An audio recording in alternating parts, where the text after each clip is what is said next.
Students, हमारे साथ mister Pradeep Singh हैं। आपने इनका फोटो देखा होगा अखबारों में, इनके बारे में पढ़ा होगा। 52 ईयर्स ओल्ड और इनका इस बार स्कोर है 610। प्रदीप जी, आप अहमदाबाद से हैं? जी। तो प्रदीप जी, पिछले साल एक स्टूडेंट थी, शी वाज 30 ईयर ओल्ड।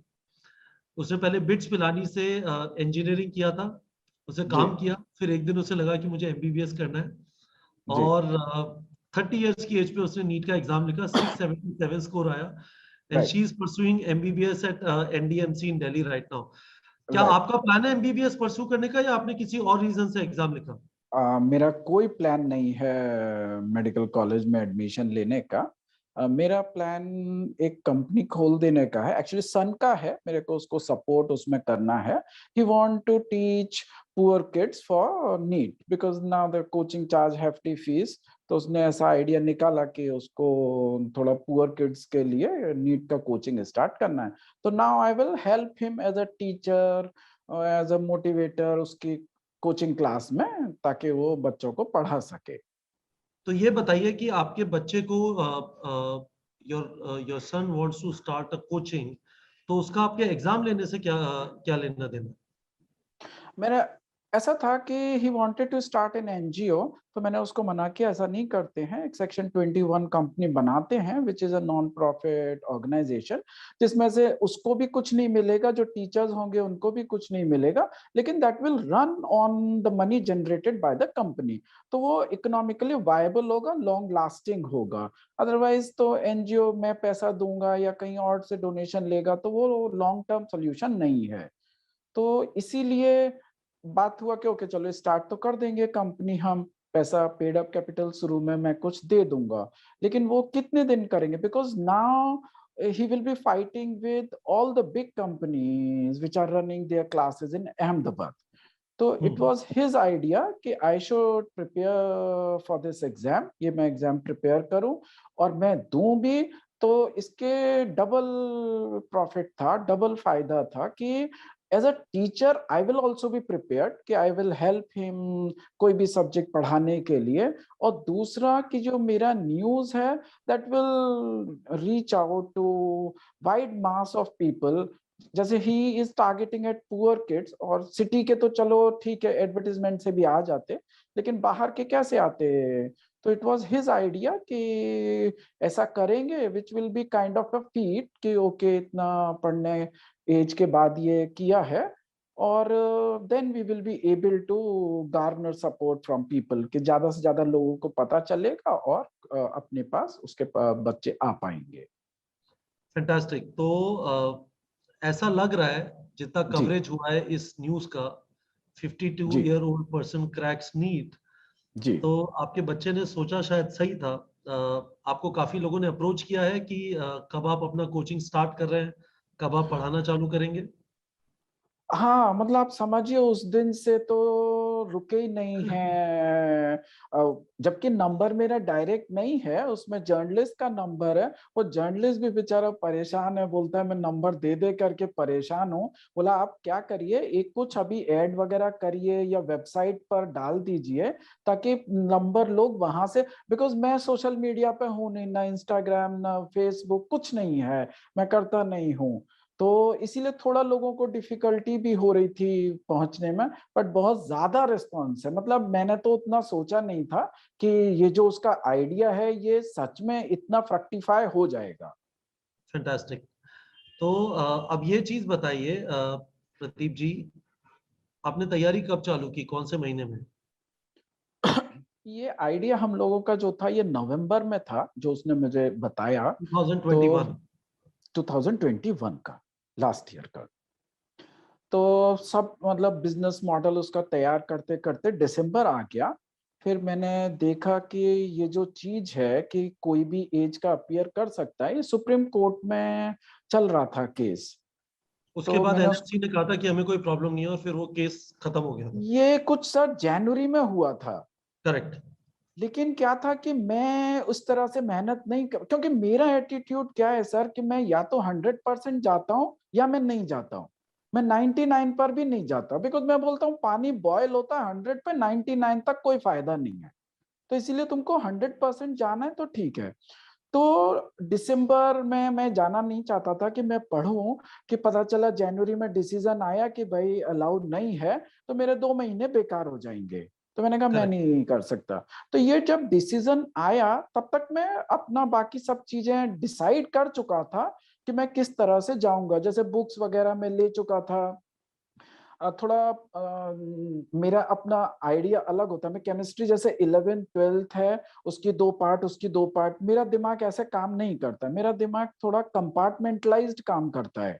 तो मैंने फाड़ करके एनसीईआरटी के इनऑर्गेनिक के सारे चैप्टर एक जगह बाइंड किए, चारों में से फिजिकल के एक बाइंडिंग कराई और ऑर्गेनिक की एक बाइंडिंग कराई। तो फेयर मेंटली एनफ। मेरे लिए अब हो गया कि ये 3 बुक हैं, जबकि केमिस्ट्री में 4 बुक थी। आपने फिजिक्स को कैसे ब्रेकअप किया? फिजिक्स को तो मैंने सर टेक्स्ट बुक से पढ़ा ही नहीं।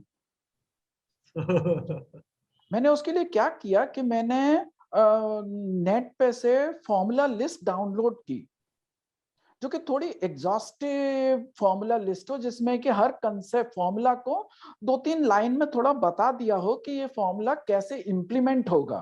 ताकि मेरा जो बचपन में मेरी मेमोरी बहुत अच्छी थी। ओके। तो थोड़ा मतलब पहले तो ऐसा था कि मैं याद करूं तो याद हो जाता था। अब वो एकदम उल्टा हो गया, अब मुझे कुछ याद नहीं रहता, इसलिए बायो में तो बहुत करेक्ट। ज्यादा डिफिकल्टी हुआ। तो करेक्ट। फिजिक्स का मैंने बस फॉर्मूला देखा, थोड़ा इम्प्लीमेंटेशन का देखा, क्योंकि मैं कोई जेई एडवांस तो दे नहीं रहा था कि मेरे को बहुत ज्यादा कुछ। बाकी मैथ्स मेरा ठीक है, तो जैसे कुछ यूनिट एनालिसिस के बेसिस पर क्वेश्चन करने हैं, या इस बार एक टाइम पीरियड का क्वेश्चन आया था, वो लॉजिक से हो जाता, मतलब बेसिक फॉर्मूला हो और आपको लॉजिक पता हो कि अच्छा ओके, जैसे इस बार एक टाइम पीरियड का क्वेश्चन था, तो पता चल जाता कि ओके ये n+1 इंटू टी और n इंटू T2 करके हो जाएगा कि भाई एक पेंडुलम इतना टाइम ले रहा है, वो छोटा वाला जो है कम ले रहा प्रदीप है, जी, इस तरह से। जी। मैं आपको ये जरूर बोलना चाहूंगा, जी।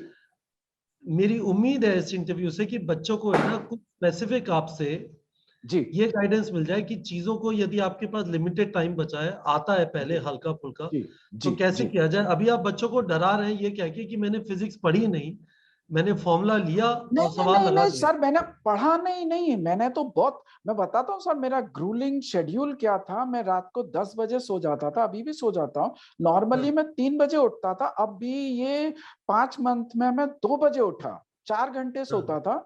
दो हाँ। बजे से 9 बजे तक मैं बायो पढ़ता था, हाँ। जिसमें सुबह 2 बजे से सुबह 5 बजे तक जूलॉजी पढ़ता था 3 घंटे, फिर हाँ। 5 बजे से 9 बजे तक बॉटनी पढ़ता था। हाँ। और मैंने उसमें भी मैंने सर एनसीईआरटी टच नहीं की है। मैंने क्या किया, उसमें मेरे सन ने मेरी हेल्प की। उसने बोला पापा आपसे बॉटनी याद नहीं होगी। मैं क्या करता हूं, मैं सब चैप्टर को पॉइंट वाइज बना देता हूं। तो उसने पूरी एनसीईआरटी मेरे लिए पॉइंट वाइज लिख दी। वाह।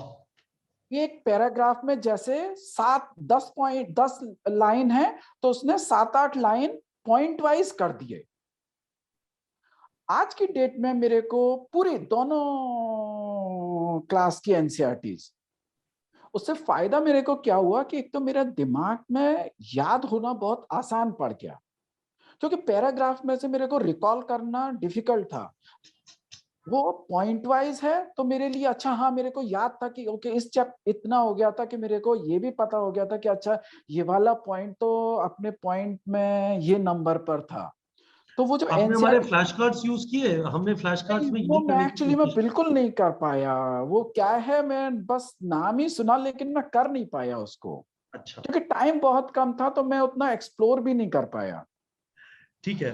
तो सर ये पर इंटरेस्टिंग है कि आप कह रहे हो पैराग्राफ की जगह लाइन वाला। तो स्टूडेंट्स मैं आपको बता दूं, मिस्टर प्रदीप सिंह हमारी टेस्ट सीरीज देते थे, ये टॉपर्स में होते थे।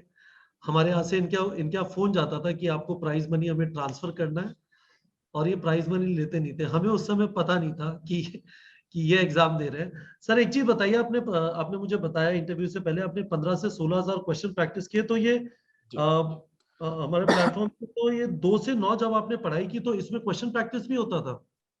हाँ, इसमें सर मैंने क्या था कि शुरू में मेरे को बायो में कुछ भी नहीं आता था और मेरे से याद भी नहीं होता था, क्योंकि मैं थोड़ा एक्सपेरिमेंटलाइज ज्यादा करता रहा हूँ बचपन में। तो मैंने ऐसा ऑटो सजेशन, दो ऑटो सजेशन से मेरे को फायदे हुए कि एक तो मैंने अपने आप को ऑटो सजेस्ट किया जिंदगी में कि मेरे को बहुत कम सोना है, मेरे को बहुत कम नींद है, तो वो मेरा टाइम नींद का घट गया। लेकिन फिर मैंने सोचा अच्छा पॉजिटिव ऑटो सजेशन होता है तो क्या नेगेटिव भी होता है? तो मैंने ऐसा बोलना शुरू किया कि मेरी मेमोरी खराब है, तो वो मेरी मेमोरी खराब ही हो गई।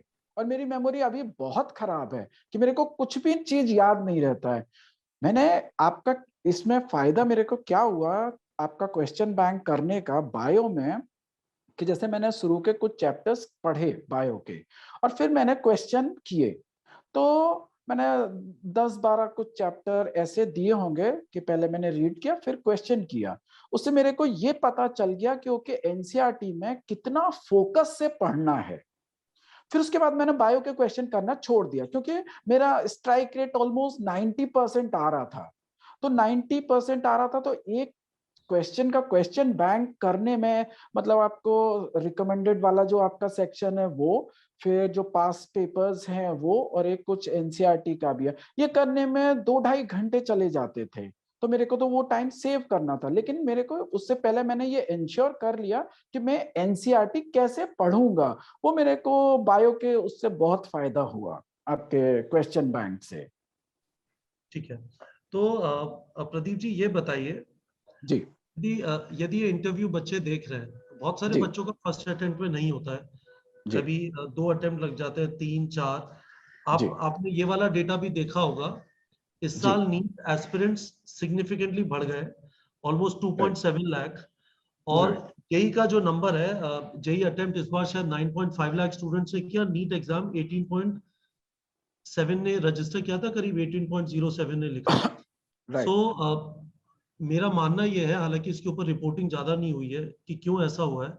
मेरा मानना यह है कि हेल्थ केयर में सिग्निफिकेंट इन्वेस्टमेंट्स हो रहे हैं, हेल्थ केयर में शायद जॉब लग जाती है। Not everyone would become a doctor, but शायद इस राइट वजह से। और हेल्थ केयर में नीट एग्जाम में बंदिशें कम है, एज लिमिट नहीं है।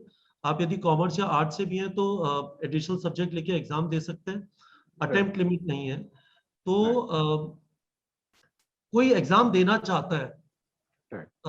जिसका सिलेक्शन नहीं हुआ है, हो नहीं पा रहा है, यदि आपको दो स्पेसिफिक पॉइंट देने हैं which would help is preparation significantly, तो आप क्या राइट। देंगे? एक तो मैं दूंगा सर कि वो जो है, we are talking specifically for NEET. We are talking specifically for NEET.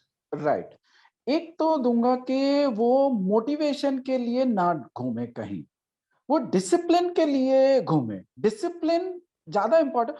Motivation का ग्राफ जो होता है, इफ समवन इज मोटिवेटेड, उसका ग्राफ साइनेक्स का ग्राफ होता है कि आज बढ़ेगा फिर कल वो गिरेगा।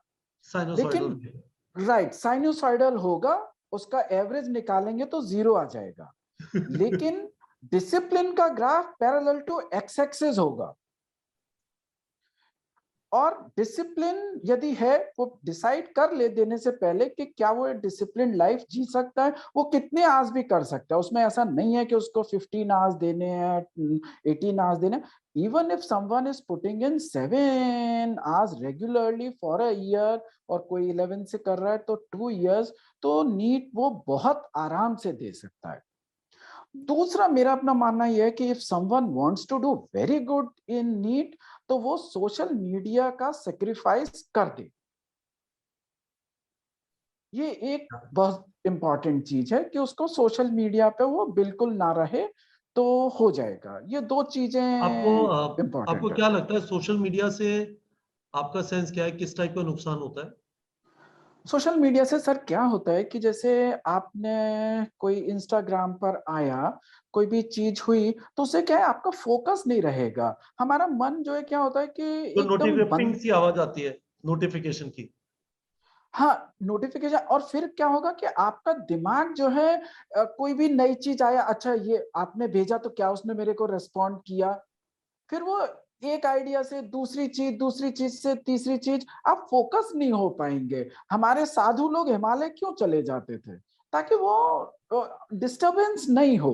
तो जितने एक्सटर्नल डिस्टर्ब, ये भी सर कोई एक मतलब साधु का ही जीवन जीना पड़ेगा उसको 1 साल 2 साल के लिए, तभी सिलेक्शन होगा। यदि क्योंकि अभी क्या हो रहा है कि बहुत ज्यादा मार्क्स चाहिए होते हैं। अब नीट जो है करेक्ट। इंटेलेक्ट कम और मेमोरी बेस ज्यादा हो गया है, तो थोड़ा उसको वर्क तो अपने ऊपर करना पड़ेगा। प्रदीप जी, इसमें आप जो कह रहे हैं ना, मैं आपसे ये जी जरूर शेयर करना चाहूंगा। हमारा एक्सपीरियंस ये रहा है जी कि जब एक बार स्टूडेंट उस वाली जगह पे पहुंच जाता है जहाँ पे आपने कहा जी कि डेली कंसिस्टेंसी और सैक्रिफाइस, कुछ चीजें, फॉर नहीं एग्जांपल सोशल मीडिया हटा दिया, एक बार जब उस स्टेट ऑफ माइंड में पहुंच जाता है, तो उसके बाद 1 साल में हो जाता है। अब आप कभी भी पहुंचो वहां पे, 3 साल बाद पहुंचो, 4 साल बाद पहुंचो, बट जब आप पहुंच जाओगे, exam is actually not very difficult. बस ये डिसिप्लिन जो है ये कंसिस्टेंट लेवल पे मेंटेन करना पड़ता है। तो प्रदीप जी, ये बताइए, फाइनल क्वेश्चन फ्रॉम यू, कब से आपका जी। कोचिंग सेटअप स्टार्ट हो रहा है अहमदाबाद के अंदर? When can students, if they want to take admission, take? We are planning to start it from first week of October. First week of October. और ये अहमदाबाद के किस इलाके में होने वाला है, आपने ये डिसाइड अहमदाबाद किया का, लोकेशन? जी मेरे पास प्रॉपर्टी है, उसके लिए मैंने उसको पूरा कर दिया है, रिनोवेट भी कर दिया है। तो ये बोडकदेव इलाका है, वस्त्रापुर के पास में। चलिए, दिस इज समथिंग एक्स्ट्रॉर्डनरी। आपका बच्चा एमबीबीएस कर रहा है, वो एनजीओ करना चाहता था, आपने कहा नहीं, सेक्शन 21 में कंपनी खोलो। एडवर्टीजमेंट करना था, एडवर्टीजमेंट का एक्स्ट्रॉर्डनरी आइडिया। आपने एक चीज एग्जाम सर दिया। मैं एज अ सोसाइटी के लिए थोड़ा बोलना चाहता हूं कि हम लोग कितने इनसेंसिटिव हैं इस चीज को लेकर के, नीट के एग्जाम को लेकर के। और वो शायद आपके लिए भी एक आई ओपनर होगा कि जैसे ये मैंने एग्जाम दिया, इसमें आप मानेंगे नहीं सर कि 1 आवर 30 मिनट्स तक एक रिलीजियस प्रोसेशन निकल रहा था इस सेंटर के पास से, जिसमें कि डीजे का जबरदस्त साउंड चल रहा था। एक्स्ट्रॉर्डनरी। और मैं खुद जो है, मेरा तो कॉम्प्रिहेंशन तब भी ज्यादा अच्छा है। मैं नॉर्मली पेपर जो है ऐसे अटेम्प्ट करता था कि पहले फिजिक्स, फिर केमिस्ट्री, फिर बायो। रीजन बीइंग कि फिजिक्स जो है थोड़ा एनालिटिकल है, थोड़ा फ्रेश माइंड से मैं कर पाता था, और क्वेश्चन भी बड़े होते थे तो कई बार टाइम ज्यादा लग जाता था। बायो में क्वेश्चन छोटे हैं तो यदि टाइम कम भी बच रहा है तो हो पाता था। तो मैंने फिजिक्स तो पूरा पेपर खत्म करने के आसपास था, तब ये रिलीजियस प्रोसेशन सेंटर के पास आ गया और इनका अच्छा खासा साउंड शुरू हो गया। केमिस्ट्री में अटेम्प्ट करता, मैं क्वेश्चन पढ़ता तो समझ ही नहीं आ रहा था, इतना ज्यादा साउंड आ रहा था। तो मैंने कहा नहीं, ओके चलो मैं जंप कर गया कि बायो कर लेता हूं, तो शायद तब तक ये प्रोसेशन निकल जाएगा और फिर मैं वापस केमिस्ट्री पर आ जाऊंगा। लेकिन वो प्रोसेशन तो इतना धीरे चल रहा था कि मेरा बायो भी खत्म हो गया। एक क्वेश्चन को 2-2 बार 3-3 बार पढ़ना पड़ रहा था इस चक्कर में। और फिर मैं केमिस्ट्री पर आया, केमिस्ट्री का पेपर जब तक हाफ हुआ तब वो प्रोसेशन गया। मेरे सेंटर में से बच्चे निकलने के बाद लिपट लिपट के रो रहे थे, क्योंकि किसी का भी पूरा पेपर हो नहीं पाया था। मतलब जिन लोगों के टेस्ट सीरीज में अभी अच्छे मार्क्स आते थे, सबका ऐसा था 150 से 200 नंबर उनको कम आएंगे, क्योंकि वो कंसंट्रेट नहीं कर पाए। ये कहाँ पे, अहमदाबाद में था? ये अहमदाबाद का डीपीएस फेमस सेंटर है। तो मैं सर, बोलता ये ना तो कि प्रदीप जी, ये आपने एक एग्जांपल दिया, बच्चों को आधा आधा घंटे बाद पेपर मिलता है। जी आपने देखा होगा जिस वजह से रीनीट हुआ है। तो एक लेवल पे तो जो एम्पैथी चाहिए सिस्टम के अंदर, टू एक्नॉलेज जी कि बच्चा जो एफर्ट कर रहा है और उसको 3 घंटा मिल रहा है, जिसके बेसिस पे उसके अगले 40 साल डिसाइड होंगे। आई जी डोंट थिंक वो एम्पैथी तो एग्जामिनेशन जो कंडक्ट करती है अथॉरिटीज, या फिर वो नीचे जो प्रोटोकॉल पास ऑन करती है, या शायद वो राइट इस चीज को नहीं सोचती कि उनके आसपास क्या हो रहा है। जी। तो it leaves a lot to be desired. वो तो मतलब आई मतलब कंप्लीटली एग्री विद। इसमें सर चाइना भी सेम एग्जाम कंडक्ट करती है, उनका गांव का होता है उसका। आप देखेंगे कि उस दिन जो है नॉइस कंट्रोल पूरा होता है। पब्लिक ट्रांसपोर्ट मतलब बच्चों के लिए बच्चों के लिए होता है। Priority correct. एक्सेस होता है, फ्री होता है। Same in south Korea, construction, same in south Korea. हाँ, कंस्ट्रक्शन साइट सब बंद होती हैं ताकि बच्चे को कोई प्रॉब्लम ना हो पेपर। क्या सिंपल इम्प्लीमेंट करना है कंट्री में, एक कंट्री कर रही है, वहां से तुम थोड़ा आइडिया ले करके कर सकते हो।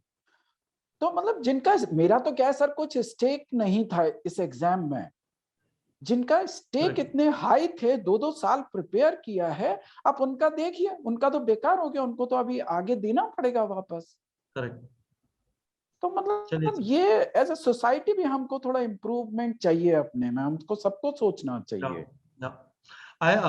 Sir, on this note, one thing I can promise you, जी इस बार मैं एग्जाम के अराउंड जी, I will shoot a lot of videos raising awareness about this matter. This is right. something that needs to be taken up. So, Mr. Singh, thank you so much for your time. I hope your new venture is successful. बच्चे पढ़े वहाँ पे, I will आपके take यहाँ your पे। Help in that also, in developing the database वगैरह sir. Sir, all the help, whatever I जी can provide. जी सर। You have taken up a noble cause. कोई भी बच्चा वहां पे वॉक इन कर सकता है, वो वापस नहीं जाएगा, राइट? जी सर, एकदम, बस यही आइडिया से लॉन्च किया है। कोई भी बच्चा वॉक इन कर सकता है, वापस नहीं जाएगा। इकोनॉमिकली यदि वो अफोर्ड नहीं कर सकता, जी, it would be either free और वेरी मिनिमल। यदि कोई अफोर्ड कर सकता है, then they should pay. That is the idea. Thank you mister Singh, and again congratulation on this fantastic feat. Thank you sir, thanks.